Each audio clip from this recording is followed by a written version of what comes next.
Today I want to talk to you about Lugians. Now, Lugians are, well, let's go ahead and get this out of the way.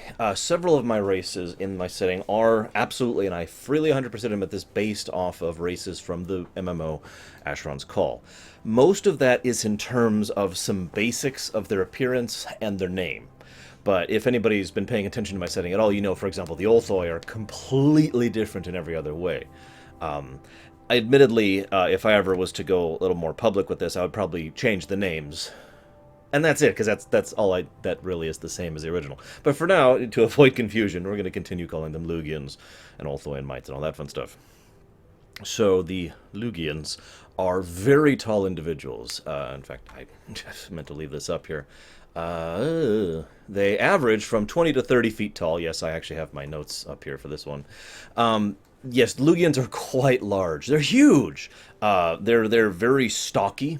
They have what I would usually refer to as more of a golem-y build. You know, their legs are very, very wide. Their arms are very, very wide. You know, huge diameter.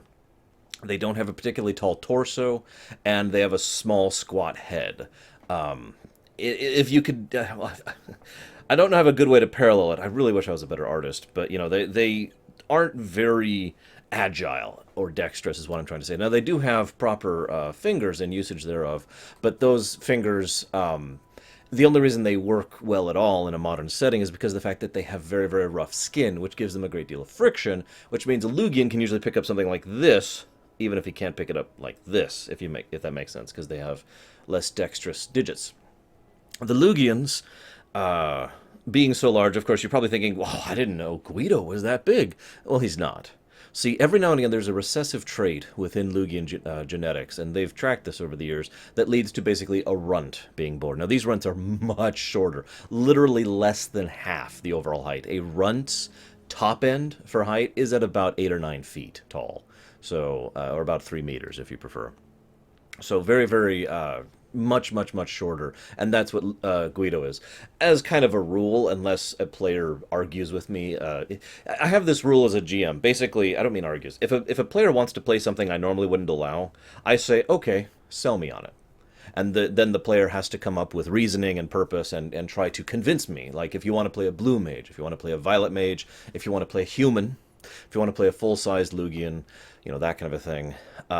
If you, and so I have allowed some in some cases, and I have disallowed in others.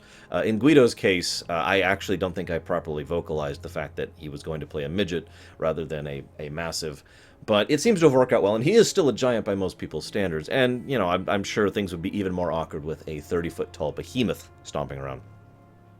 Lugian's physiology. Oh, right. So I was talking about the recessive trait for the runts. The funny thing is, you might think that would slowly become more and more of a problem, but it hasn't been. At least it has. If it has been, it's been on such a small scale as to be negligible. It will take many more generations for that runt gene to actually start being prolific. Why? Two big reasons. First of all, a runt can give birth to a full-sized Lugian. It is about as unpleasant and painful as you'd think. And because it's a recessive gene that is not necessarily passed forward even by the same type, you know, if a runt was to marry and have children with a runt, those children would not necessarily be runts. Make sense? Furthermore, obviously, a runt cannot mate and have children with a full-size Lugian. Ignoring the physiology problems, there's some basic physics that gets in the way.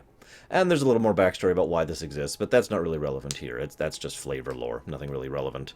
And that happens before Primus started, so moving on. Point being, that's the overall approach. They have very kind of dark, graded skin, like if you could imagine rough-hewn rock. With you know the bumps and the scrapes and the little jagged edges on it. That's basically what a Lugian's skin is like, and most of their physiology supports that in general. They are very tough in general, and that's one of the leads to certain peculiarities amongst their culture. For example, Lugian food is very spicy, and it's pretty much the only thing Lugian food tends to be: very, very spicy or very, very sweet. Not much in between.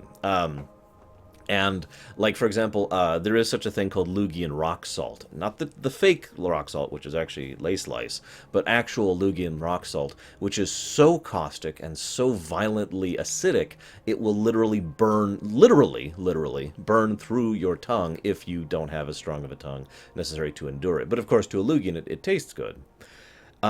So I'm going to go and give you some pseudo-spoiler stuff since you guys know this as of this point in the campaign. The Lugians were, of course, one of the many, many races that were enslaved by the Scions, back when the Scions enslaved basically everyone, with extremely few exceptions. The Scions utilized Lugians in a way that I'm going to take a little bit to describe because summaries don't seem to explain this. Like, I've tried to summarize this and people are like, huh? So, the Tuskers, the Lugians, and the humans were the most common slaves, the most commonly used, I should say, slaves of the Psionic Empire. The Tuskers were obvious. Big, large-scale construction. Most of the major cities, most of the walls, Weiju itself, a lot of large-scale construction projects and work in general was done by the Tuskers. The humans attended to everyday needs. They were the butlers and the maids and the cleaners and the cooks and all that fun stuff. The Lugians served a slightly different purpose. They were everyday household slaves, but heavy-duty everyday household slaves. You know, when you bring in the newest shipment of food to be sampled, that food is brought in by a Lugian carrying massive barrels and massive crates rather than having multiple people or a cart carried in. Similarly, Lugians would do things like move furniture around. Like how many of you out there have had to move a large heavy glass desk, or a bed with the frame still attached, or something big and awkward? A Lugian can just go and very, very easily and simply do it. So that was their primary function. They would also do things like, for example, in certain areas, the large gates, ostentatious, way over ornate gateways leading to entrances and whatnot, would be rather large and rather heavy. So the Lugians would be in charge of quite literally opening the doors, that kind of a thing. And Lugians were also used as beasts of burden, literally pulling carts, and when I say carts, I mean like pallets, like the size of I forget what they're called actually. There's a term for it. It's like a flatbed truck thing, but it carries like other construction equipment, that kind of a thing. That would be pulled by a Lugian. Now, of course, when Year Zero happened, and for whatever reason the control went away and all the Scions went away, the Lugians, of course, were left with no sense of anything, just like everyone else was. And the Lugians very, very quickly realized that they had two choices. Be in a constant state of hostility and often probably open warfare with the other races, or find somewhere else to live. Now, some Lugians were in favor of the idea of just saying, no, this is our land, this is where we happen to be, everyone else can go screw themselves. And the majority of the Lugians, however, especially having so recently become awakened and not really wanting to begin their existence with war, decided to go ahead and find another place to live.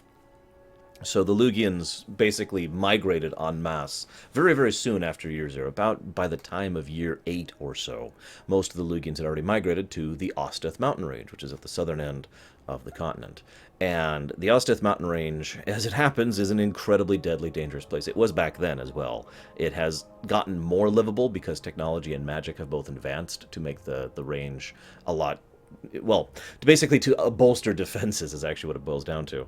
But it's still a very, very deadly place to be. There are certain creatures there that can quite literally destroy a town if left unchecked, by themselves. So that's the kind of thing the Lugians had to deal with. Now, the funny thing is, when the Lugians got there, they found the mites and the gnomes, who were already living in the Osteth, and they found the major cities which happened to be in the range, most notably Linvac Tukal, which became the capital of what would eventually become the Osteth Republic. Which was a conglomerate joint operation between Lugians, gnomes, and mites, since all three benefited from cooperation rather extensively. The gnomes were incredibly gifted, magically speaking. The mites, with their dexterity and skill in building and their very keen intellect, were excellent at constructing and inventing and progressing. And of course, the Lugians were big and strong and capable of literally defending the smaller races, while the smaller races got their tech and magic up to speed and helped to design things like defenses and whatnot.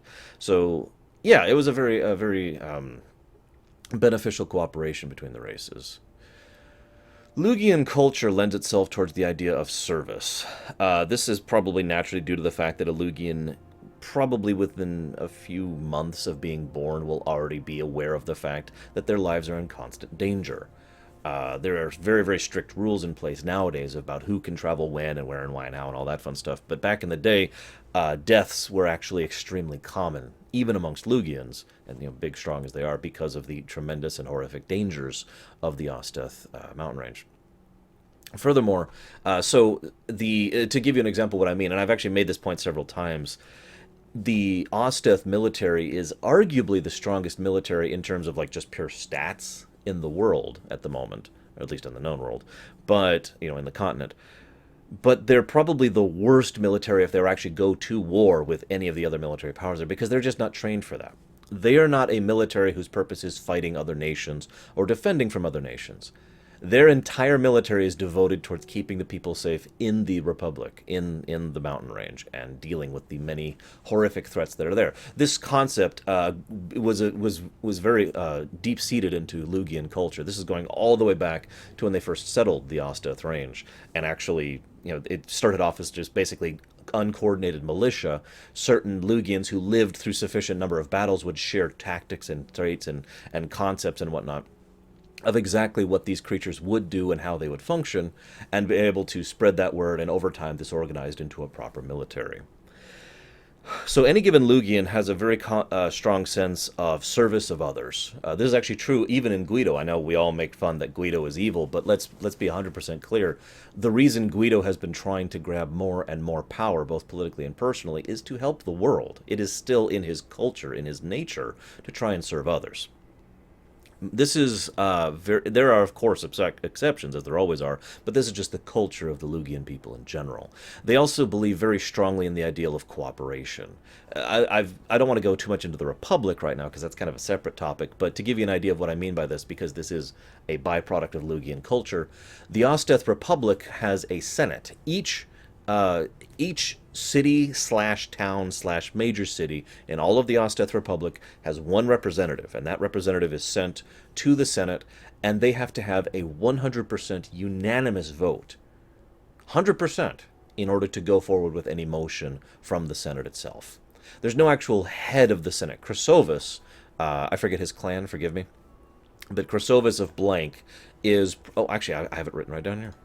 Chrysovis of Steel Mortar. It's right there. He's the Titus of the Osteth Republic, and he is closest thing to a leader, but it would be more accurate to say that he has the job of running the Senate, not the nation, if that makes any sense. He makes sure people are able to coordinate with each other, getting the votes tabulated, all the more mundane managerial aspects of running the Senate. So, but I only mention this all to you to get across how Lugians think overall.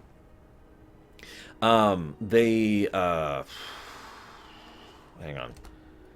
They have, right, I wanted to talk about that as well. I'm checking my notes here, because I've actually already written the Lugian entry in the wiki before I do this. Usually I do it in reverse order. I talk about it here, and then I add the entry into the wiki. The other really big thing I want to mention, there's actually two big things I want to mention about the Lugians. First of all, they have been often considered the progressive race. Really, more credit to this goes to the Mites than anything else, but the Mites, Gnomes, and Lugians combined are basically the source of virtually every advance in the known world. All the advancements in technology and all the advancements in magic and weaving have basically come out of this cooperation in the Republic. And they have, of course, freely shared. It's in their nature to cooperate. It's one of the reasons why they have had good relations with most of the other nations basically forever.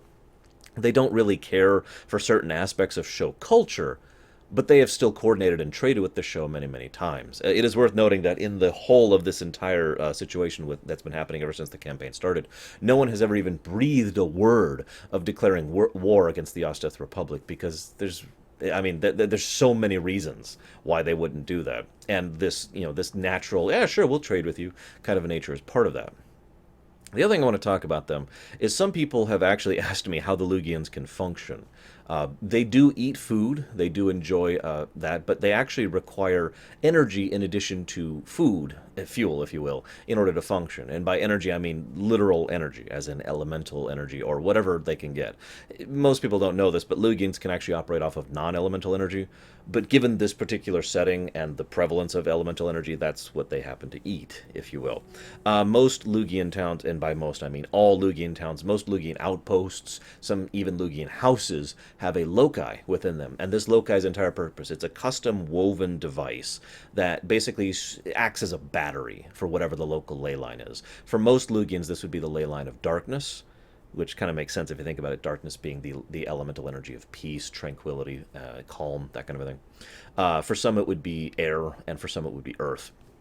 But either way, it draws in this elemental energy and just kind of stores it and holds on to it, and a Lugian can quite literally draw that energy off into themselves and feed themselves. Now, interesting side point, the runts don't need that. Runts don't require elemental energy to function. They can live solely off of food intake. Now, they eat a lot, in order to keep the caloric intake necessary. But that's basically, they don't require the elemental energy. They can still consume it. It just tends to lead to some bad things, since the excess energy would kind of be like, well, the jokes of how you have like 20 cappuccinos and blah, blah, blah, blah. In real life, of course, that doesn't happen. You just get jittery and you feel sick and nauseous. But imagine if that's actually what happened. You actually like, blah, blah, blah. That's kind of what happens to a runt if they take in elemental energy. It's too much, and they need to bleed it off. And it has actually caused deaths in the past, so that's not something that's really encouraged. That's all I got for Lugians today. I hope you enjoyed. Next time we'll be talking about something completely unrelated to Lugians. So, see you then, guys.